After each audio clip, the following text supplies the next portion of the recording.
Hello and welcome to another video from home, and today on A Vogel Talks Menopause I'm going to be looking at 3 ways the menopause can make brain function worse. Now if you like my tips and advice, then please subscribe and remember to hit the bell icon so you can be notified of all my new videos.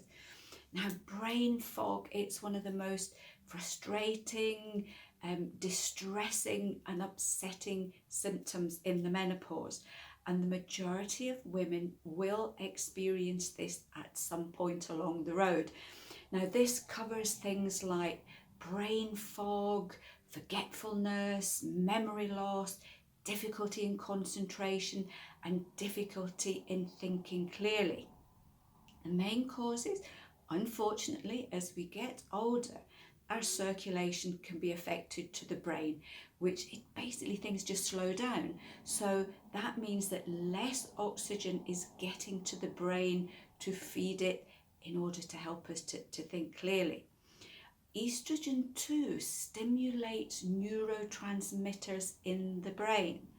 And when our estrogen starts to decline in the menopause, then this area of neurotransmission slows down, and that can have quite a big impact on our cognitive functions generally.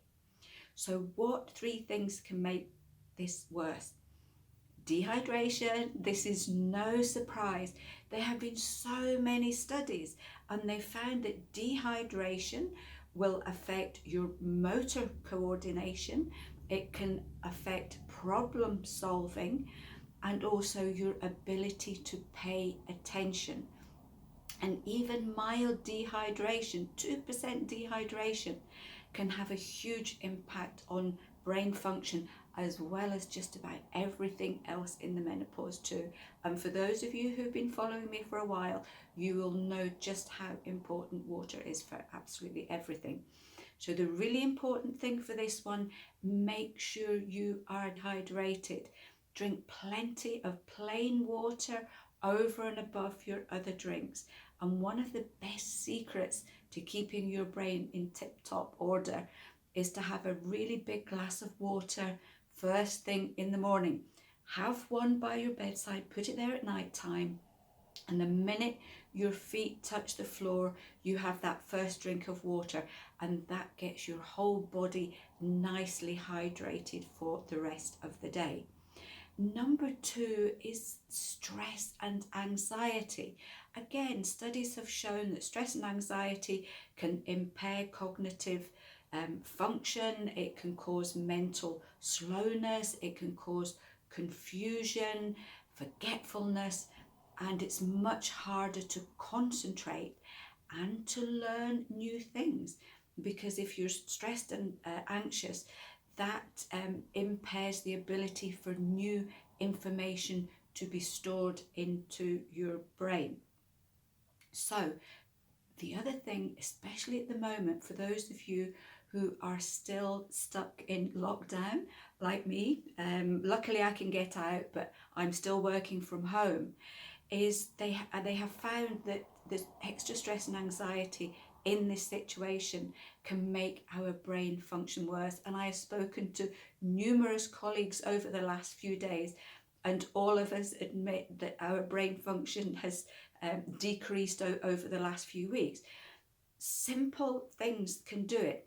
When we are at home all the time, our daily routine has completely changed, and it's amazing in that a lot of the things that we do, where we put our car keys, where we put this, where we put our bag and our purse and other little things that we need on a daily basis, when we have a very busy day and we're outside the house, when we come back, a lot of these things where we put them is on automatic pilot. But because our whole day and our whole routine has changed, then we end up not going down that route, and we put all the things that we need in places, and then we simply forget where we put them, and that causes more stress and anxiety. The other thing that can happen in this situation is that when we're out and about, our brain gets really good breaks. You might be walking to work, you might go on the bus, so your brain function at different times of the day can be in a very different state of alertness or calm or relaxation. Whereas if you're at home all the time, then very often your brain is working on the same level, and that will interfere with your concentration and your focus and your memory. So the things to do here, if you're still stuck at home, have little breaks, do little routines rather than being stuck in front of the TV or the radio or just reading. At the minute where I am, the weather is lovely.